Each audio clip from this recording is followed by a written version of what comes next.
Yeah, it's been a really good season for me this year, but I don't know if like form-wise it's been my best ever. I think I've just been really smart with my opportunities and been able to pull the trigger at the right time when it matters, and that's a huge part of bike racing. That's a huge part of success in sport and in anything, is just being prepared for an opportunity and being ready to take it. And I've certainly prepared for that, and I've done that this year, and it's been paying off really well in the form of a national championship and an Olympic berth. Growth as a rider and learning how to read a race, knowing when the cards are right and taking advantage of that, and when it's not there, when the cards aren't there, then you don't fight it. You accept it. Don't worry about it. We're gonna live to fight another day, and we're gonna go for it the next time when everything falls into place. But like cycling and your time of sport, it's like this. And as much as you want to win a race, when you're on a down swing for whatever reason, it's not going to happen. So don't fight it. Wait and prepare until it's on an upswing, and then fire all your bullets then, and it's going to work out. So yeah, I guess I'm just kind of getting smarter with my efforts and being more opportunistic and just ready to pull the trigger when it counts.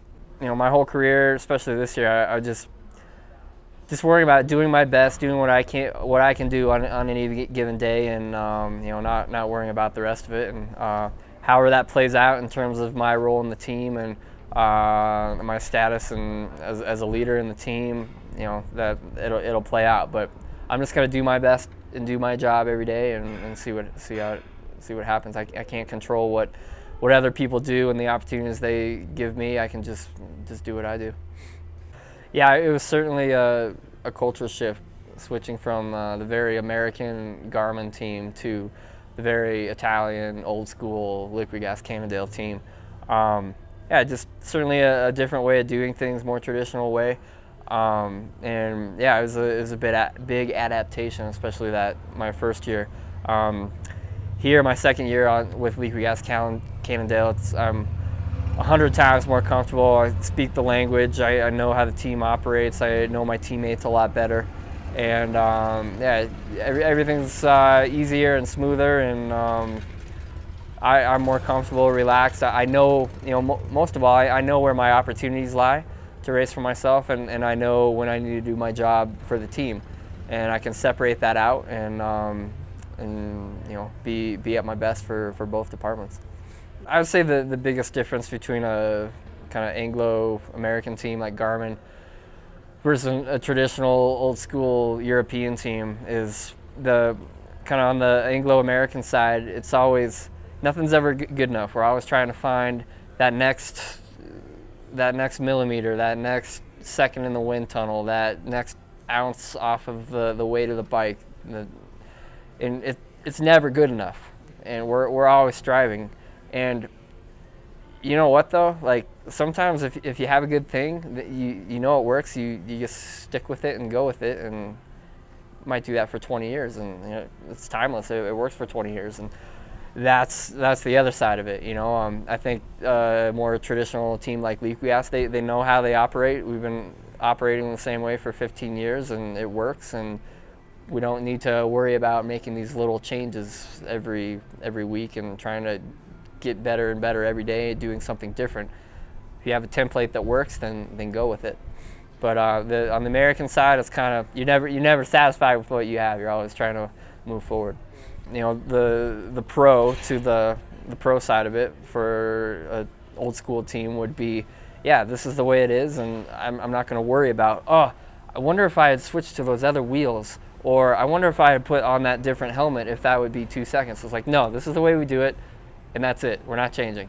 Worry about this. Worry about maybe what's in your head on race day. That's going to be more important than using the absolute ideal pair of wheels or the absolute ideal helmet for the time trial. Going to the Olympics, it's a very rare opportunity, maybe once in a lifetime opportunity, and I didn't really know what to expect. I knew it was just going to be a cluster beyond belief, and that there would be lots of distractions, and that you know, I still had to, that's what everyone says, oh, I'm at the Olympics, but it's just another bike race, or it's just another gymnastics competition, or it's just another running race. And yeah, that's true, but it's not true. It's the Olympics. It's a crazy big deal. The entire world is watching. There's 1,000 times more media at the Olympics. There's 1,000 times more commitments and other distractions surrounding your event at the Olympics, and it's a totally different ballgame. You have to be successful, you have to manage all that as well. You can't just do what you normally do. Yeah, you know, we on my team, Team USA Cycling, we had Taylor Finney at the ripe old age of 22, I think he is. He was the one veteran Olympian on the team, so we picked up some tips from him on how to manage the Olympic experience, and you know, we rode a really great race. It obviously paid off. We did the right thing. Yeah, my team, we actually stayed out of the Olympic Village on the in-run to the race. Just it was better training, a little more tranquilo, and that was nice. But just before the race, a day and a half, we came into the village and get ready for the race, and the start was there. And I mean, that was a crazy experience. Just you're in there with all the different athletes, all the countries, and I felt like I was on like a Star Wars base or something, and everybody's like an alien. You know, you have all these athletes with crazy different body types. You know, it's not just bike riders. So these big, huge, strong dudes, and these teeny tiny little gymnast girls, and everybody has their own kind of weapon or mode of transportation. You know, somebody's riding by on a road bike, and another guy's carrying a kayaking paddle through, and yeah, and everything is just perfect and clean and efficient, and everybody has a uniform, and you think you're on some alien base in the future. It was a truly, truly unique environment. As cyclists, as road cyclists, we're lucky. Our event is the very first day of the Olympics. You're kind of in and out before you can really get overwhelmed by it all. I couldn't imagine being a swimmer or a gymnast or track and field athlete where you're competing, you know, every couple days or whatever throughout that 2-week period, and maybe you're even there a couple weeks ahead of time.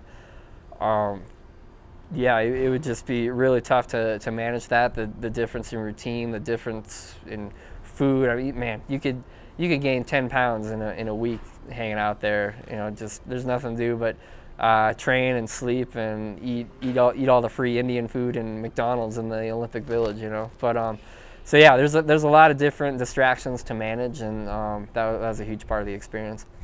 Well, initially it felt very different. We started the race in London, and it was, you know, we're downtown. There's zillions of people on the roadside, and it was a weird feeling, and you could sense it in the peloton. Like everyone was almost scared to open it up and start racing. So like because the people on the side of the road were just they just engulfed you. Like you just felt claustrophobic, you couldn't hear, you couldn't think. It was insane.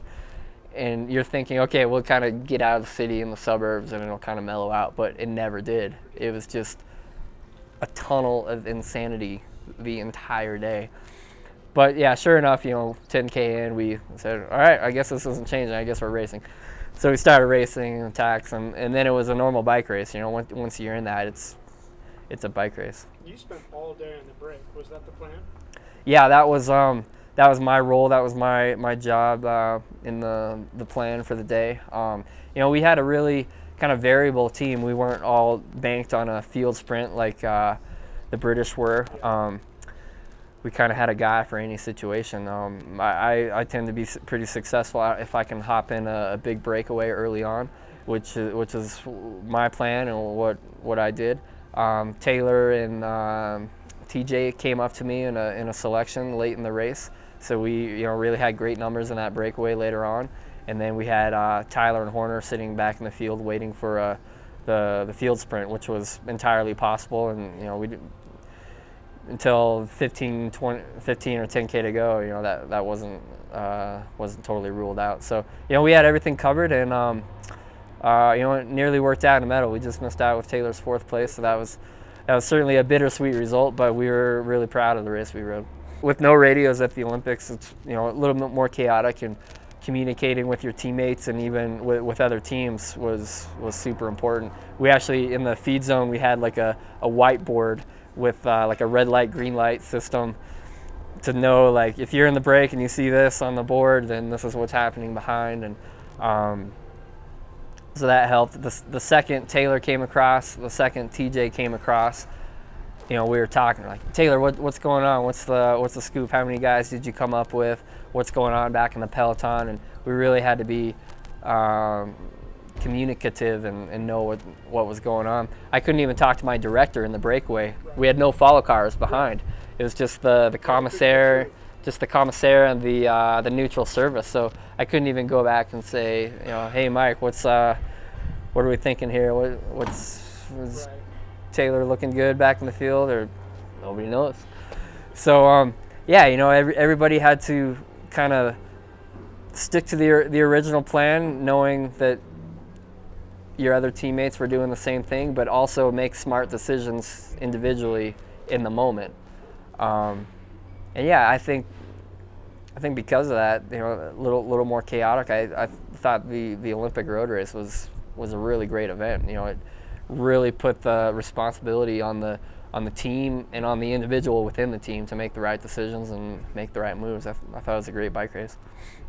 From the get-go with JV and the Slipstream program, I mean, the premise was this. It was that who knows what happened in the past individually, you know, with JV or a guy, one of my teammates on the team, or myself, or whatever happened in the past is in the past. But what we're doing now from here on is this, and that's being transparent. That's committing to a program of no doping. There's every opportunity to be successful without doping, because we have all the tools we need. We have the best equipment, we have the best training, we have the best chiropractic. You know, everything is there to be successful outside of doping. And you know, it just when you have all that, it seems silly to even consider that option. You know, and yeah, that was always the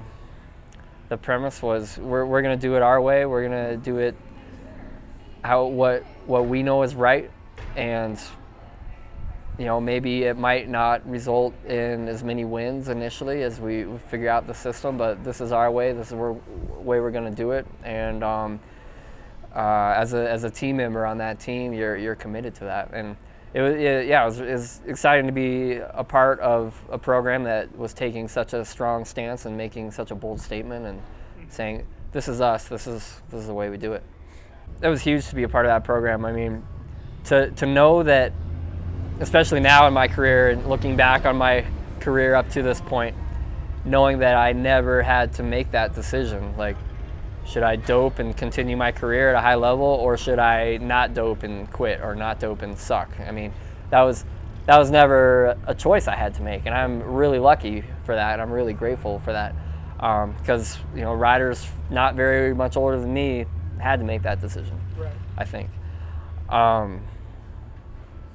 But for me, in my career in racing, if I was out there and I saw things, and if I didn't think I could be successful clean, I mean, I would have quit years ago. You know, and I always thought from the beginning I could be successful at a level I wanted to be at, without drugs, and instead with proper training, proper nutrition, proper recovery, and that's what you need. And never had to make that choice, and I do it clean. And if I didn't think I could win clean, I would have quit a long time ago.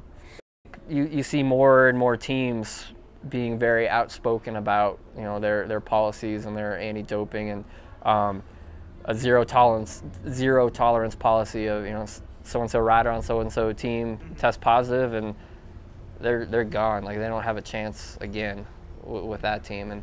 And yeah, it's a tough stance, but I think that's the way to do it. You know, I don't think you should get 3 strikes and you're out. You know what I mean? It's you mess up once, and it's not a slap on the wrist. And I think we're seeing that the punishment is, you know, maybe not on paper more severe, because you might still get a 2-year suspension and then you're right back in there winning races, and there's lots of riders in that situation right now. But the biggest difference I see is socially within the peloton. Is, okay, so-and-so is back in the peloton after his doping offense, but to all the rest of the routers, he's not the same. He just has the stigma attached to him, and teams see that, and they don't want that stigma attached to their team. So they're maybe not going to give him a contract, or maybe not going to pay him as much.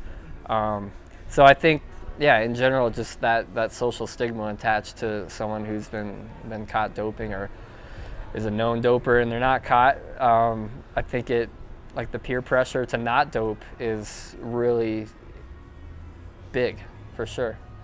That's a huge influence in the peloton these days, absolutely.